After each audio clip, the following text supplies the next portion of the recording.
Welcome to Wondering Wednesday. Wondering on Wednesday. That's right. It is your favorite hosts, Mary Ellen and Joe, and we are so excited to answer questions for you on Wednesdays. You can send us all of your burning points and miles questions, whether it's 101, 201, questions about a specific trip itinerary. We're going to pick one each week and feature it on the show in a little tiny bite-sized episode. You can send your questions to Mary Ellen and Joe at wonderlandonpoints.com. You can DM us. You can send them to us through the Facebook group. We want to hear from you. So let's dive in. Let's go. Welcome back to Wondering Wednesday. Today, we're going to talk about a little bit of the confusing math that goes into traveling on points per mile. A lot of times you will see the question, how many cents per point, CPP? If you remember our acronym episode that we had, we talked about CPP is cents per point. This is how you can figure out the value of a redemption. And so today we're going to tell you how you actually figure it out. How do you do the math to figure out cents per point? Yeah. And how do you know if it's a quote unquote good redemption? We want to remind you that on this podcast, we really preach the budget method, which is the least dollars coming out of your pocket possible and the best memories for your family. So we don't want you to get hung up on cents per point, but we do want you to understand it because sometimes it's really exciting to see the value that you can get for your points. So before we start with our first example, I want to remind you that let's say you have a basic Chase Sapphire Preferred. In general, you're earning 1 point per dollar.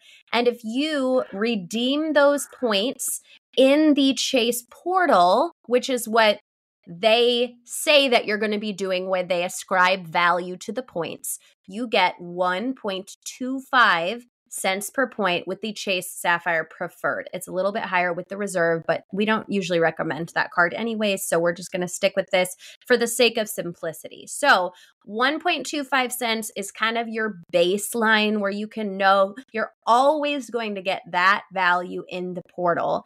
But there's a reason that we preach transfer partners, and it's because you can astronomically increase the value of your points when you're transferring them out. So now we're going to start with some tangible examples and literally the formula, the math, that we're going to walk you through it. So here we go.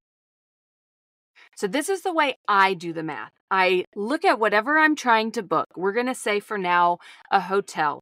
I looked up the Hyatt Regency Grand Cypress down in Orlando for a night in November. And with the taxes, fees, everything, if I was paying out of pocket for this hotel, it would be $409. I'm going to round and leave off the cents. $409. So what I do is I see, well, what is the points price? If I transferred points from my Chase account over to Hyatt, that hotel, same room, costs 18,000 points for that night. Okay, so what is the value of that? I'm going to take the $409. I'm going to click on my little phone calculator, divide, and I'm going to put in 18,000 points. So I'm dividing the price of the room by 18,000 points, and you're going to get a number that has a decimal. And so you can either multiply by 100 or just scoot your decimal over 2 places, which is the same thing when you multiply by 100. And I'm seeing that the cents per point price for that hotel room is 2.27. So almost 2.3 cents redemption rate. Now, remember, if I had maybe booked the same hotel in the portal or just use my Chase points in the portal, I'm looking at a 1.25 cents per point redemption. But transferring my points over to Hyatt and booking, I get a better redemption. I get 2.27 cents per point. Yep, absolutely. And I do almost the exact same thing with one variation in the step, which is that I take the dollars first, and I'm going to give you the example of the Manchester Grand Hyatt, where we are going to be staying. For a standard room, this is in San Diego, by the way, for a standard room for tonight, I just looked up today, it's a date in October, It costs $360 with all the taxes and fees, and it is 20,000 points a night. So not as great of a value as the Florida property, but I'm still very excited about it. Now, what I do is I convert my dollars to cents right off the top. So it's $360, and I multiply that times 100, which is how you get the cents. And then I divide by the points, which is 20,000. Obviously, I don't do any of this in my head. And the value for that redemption is 1.8 cents. So a little bit lower than Mary Ellen's, but still higher than what you would get in the portal. And a great memory and nothing out of pocket. So that's going to be amazing. And if we get upgraded, which is a potential, we are actually going to have a much higher value. And we'll have maybe another Wondering Wednesday episode about how you could potentially get upgrades with that status. I think that would be a great episode. So we'll talk more about that. But I did want to give one other amazing CPP example, which is my recent flight that I booked back from St. Kitts. If you've been on my Instagram, you've seen me talk about this. If you heard our episode a couple weeks ago, you've heard me talk about this. That flight, which has actually gone up in price since I booked it, is currently $440.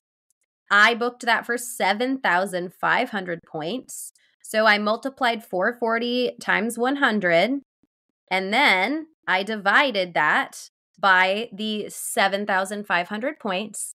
And my cents per point is 5.9 cents per point.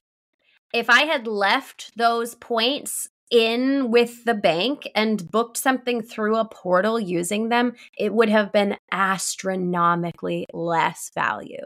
So CPP is not a crucial thing that you need to agonize over, but it is something that will increase if you move your points out of their bank to a transfer partner. So do not sleep on that.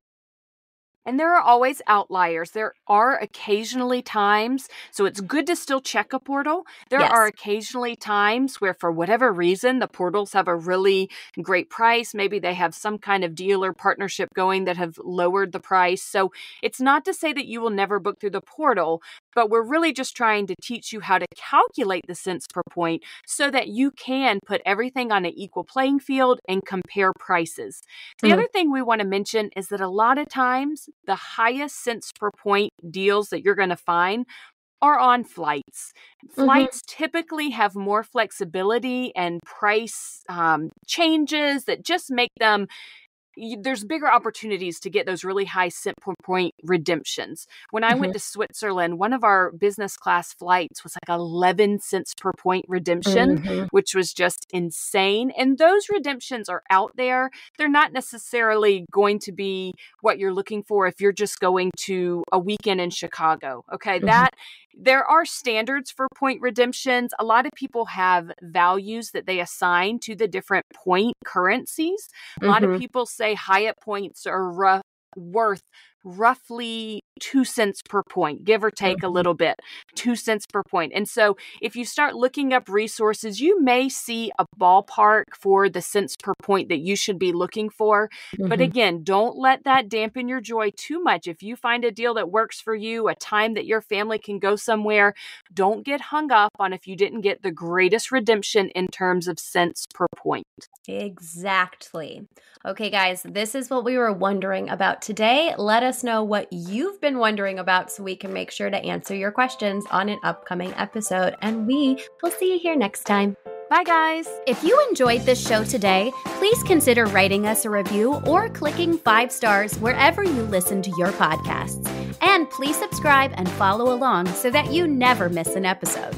You can follow the podcast on Instagram or YouTube at Wonderland on Points Podcast. You can find me on Instagram at Family Travel for the Win with the number 4. And you can find me on Instagram at Points to Wonderland. If you're thinking about getting a new travel rewards credit card, consider using the links in our show notes. Using our links helps to support us and keep our podcast going so we can provide you with all the latest tips and tricks when it comes to traveling on points. And if you aren't sure which card is right for you, shoot us an email at wonderlandonpoints@gmail.com, and we would be happy to walk you through a free card consultation. That's also a great place to send us all of your comments and questions. Thank you so much for joining us, and we will see you here next time.